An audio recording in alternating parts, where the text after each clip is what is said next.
Friends welcome to Telugu helper YouTube channel.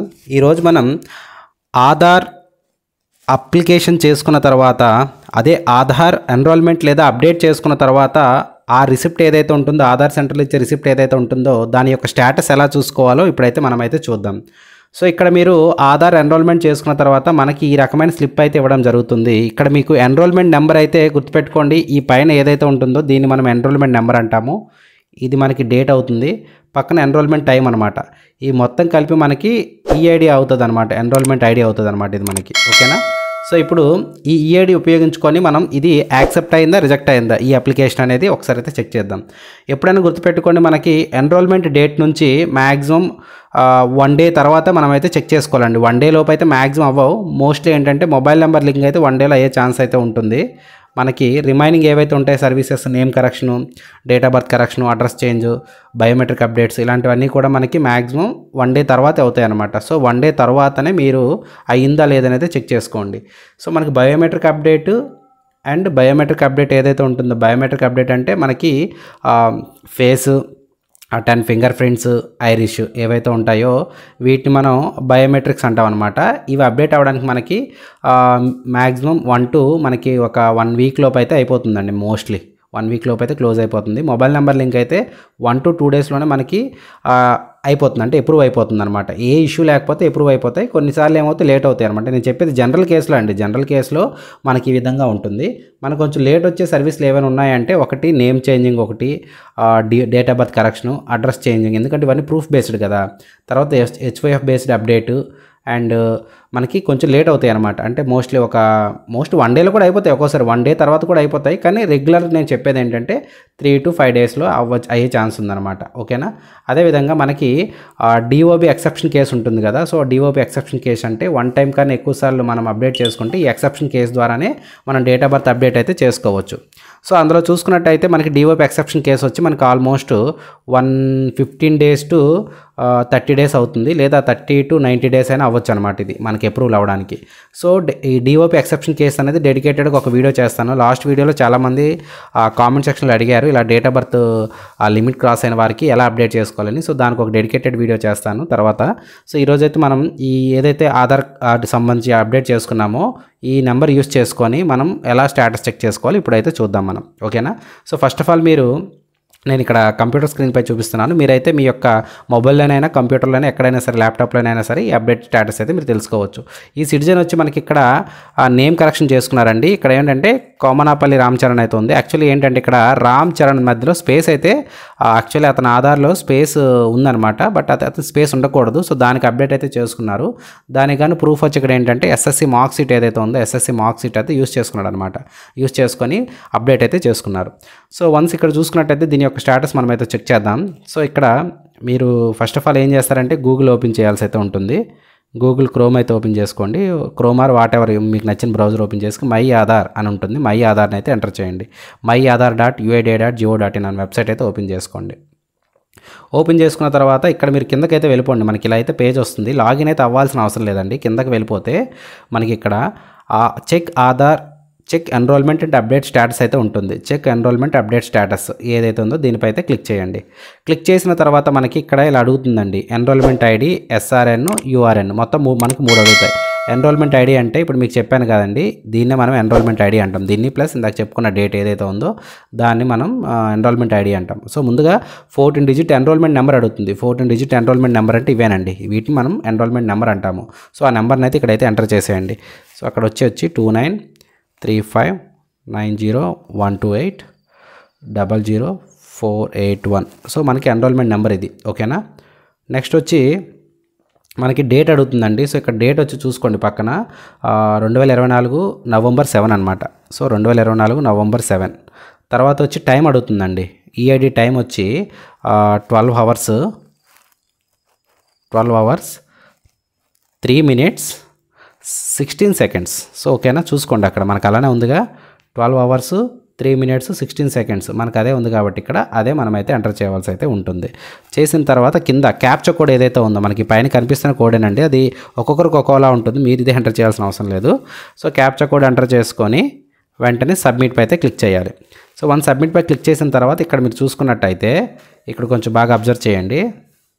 చూసుకున్నట్టయితే your Aadhaar has been generated. ఓకేనా, your Aadhaar has been generated అని వచ్చింది అనుకోండి. సో అలా వచ్చిందంటే ఆధార్ అప్రూవ్ అయిందని అర్థం అండి. అంటే మనం చేసిన అప్లికేషన్ మనకి అప్రూవ్ అయ్యింది అని అర్థం. సో అప్పుడు మనం వెంటనే ఆధార్ కార్డ్ అయితే డౌన్లోడ్ అయితే చేసుకోవచ్చు. మనకి ఏదైతే అప్డేట్ చేసుకున్నామో అప్డేటెడ్తో మనకి ఆధార్ కార్డ్ అయితే జనరేట్ అవుతుంది. అలా కాకుండా మనకి ఇక్కడ ప్రాసెసింగ్ అని వస్తుందండి. ప్రాసెసింగ్ అని వచ్చినా రిజెక్టెడ్ అని వచ్చినా మనకి అవ్వనట్టు అనమాట. సో ప్రాసెసింగ్లో ఉంటే మనకి ఎప్పటికైనా అయ్యే అవకాశం కానీ లేదా రిజెక్ట్ అయ్యే అవకాశం అయితే ఉంటుంది. బట్ వన్స్ రిజెక్ట్ అని వచ్చింది అనుకోండి, అది ఆల్మోస్ట్ రిజెక్ట్ అయితే అయిపోతుంది అనమాట. సో ఓకేనా, అదైతే గుర్తుపెట్టుకోండి. ఈ విధంగా వచ్చిందంటే మీరైతే డైరెక్ట్గా ఆధార్ కార్డ్ అయితే డౌన్లోడ్ అయితే చేసుకోవచ్చు. కొన్ని సర్వీసెస్కి కార్డ్స్ అయితే పోస్టుగా అయితే రావడం అయితే జరుగుతుంది.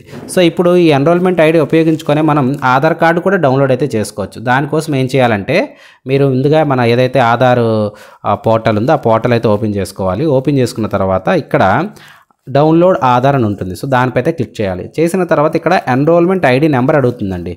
సో ఎన్రోల్మెంట్ ఐడి నెంబర్ అనేది దీనిపై క్లిక్ చేసిన తర్వాత ఇందాక మీకు ఏదైతే చెప్పానో 14 డిజిట్స్ నెంబర్ ఇక్కడ ఎంటర్ చేయాలి. డేట్ సెలెక్ట్ చేసుకోవాలి, టైం సెలెక్ట్ చేసుకోవాలి. క్యాప్చా కోడ్ అయితే ఇక్కడ ఏదైతే ఉందో క్యాప్చా కోడ్ ఇక్కడ ఎంటర్ చేసి సెండ్ ఓటీపీపై క్లిక్ చేయాలి. సెండ్ ఓటీపీపై క్లిక్ చేస్తే మనకి ఆధార్కి ఏదైతే మొబైల్ నెంబర్ లింక్ ఉందో ఆ నెంబర్కి 6 డిజిట్ అయితే మనకి ఓటీపీ వస్తుంది. ఆ ఓటీపీని ఎంటర్ చేస్తే మనకి ఆధార్ కార్డ్ అయితే డౌన్లోడ్ అయిపోతుందండి. ఓకేనా, ఆధార్ కార్డ్ అయితే డౌన్లోడ్ అవుతుంది పీడిఎఫ్ రూపంలో. కానీ ఆ పీడిఎఫ్ రూపంలో అలా డౌన్లోడ్ అయిన ఆధార్ కార్డ్కి మనకి లాక్ అయితే ఉంటుందన్నమాట. లాక్ అయితే ఉంటుంది. సో లాక్ మనం ఎలా అన్లాక్ చేయాలి అంటే మీకు గుర్తుపెట్టుకోండి, మనం ఒకవేళ నేమ్ కరెక్షన్ చేసుకున్న నేమ్లో ఏదైతే ఉందో దానిలో ఫస్ట్ మనకి నేమ్ ఎగ్జాంపుల్ ఇక్కడ వచ్చి నేను దేవరాపల్లి అని ఉందనుకోండి, దేవరాపల్లి లక్ష్మణ్ ఏదో ఉందనుకోండి. ఫస్ట్ 4 లెటర్స్ ఏవైతే ఉన్నాయో అది మనకి చాలా ఇంపార్టెంట్ అనమాట.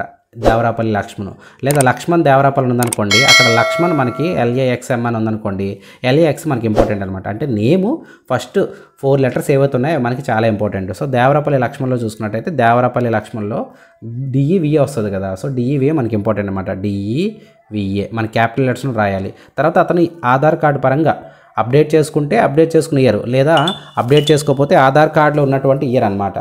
సో దాని పరంగా ఇయర్ ఏదైతే ఉంటుందో ఆ ఇయర్ మాత్రం వేసుకోవాలి. డేట్ ఆఫ్ బర్త్లో ఇతను సపోజ్ 1990లో పుట్టారనుకోండి, 1990 అని వేసుకోవాలి. సో ఆ పీడిఎఫ్ యొక్క పాస్వర్డ్ ఇది అవుతుంది అనమాట.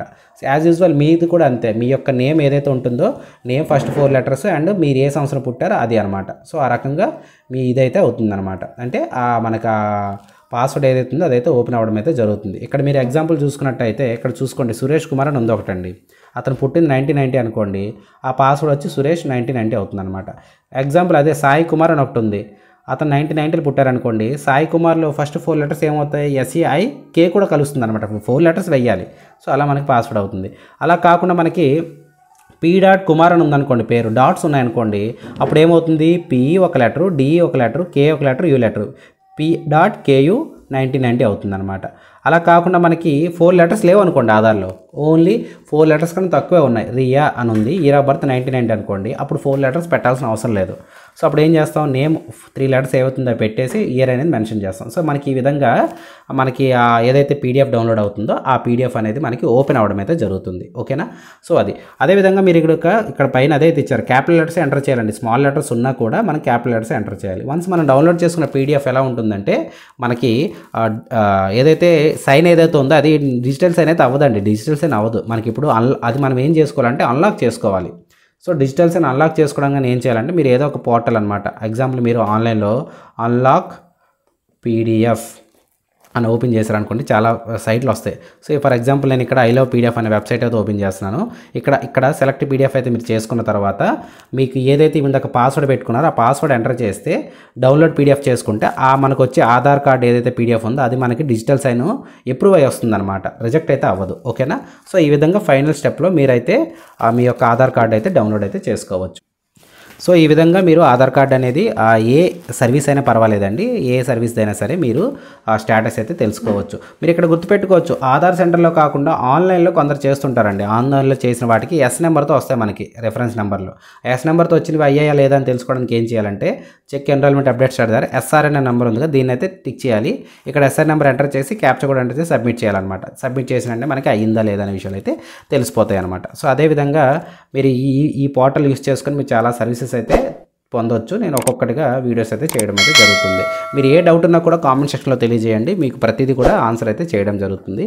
ఈ వీడియో మీకు వర్త్ అనిపించినట్టయితే మాకు డెఫినెట్గా ఒక లైక్ అయితే చేయండి. వీడియోని అయితే మీరు డెఫినెట్గా లైక్ చేయాల్సిందే. ఎందుకంటే మీకు వర్త్ అనిపిస్తే మాత్రం లైక్ చేయండి, ఛానల్ సబ్స్క్రైబ్ చేయండి, అండ్ ఇది మీకు అవసరమైన ప్రతి ఒక్కరికి కూడా షేర్ అయితే చేయండి.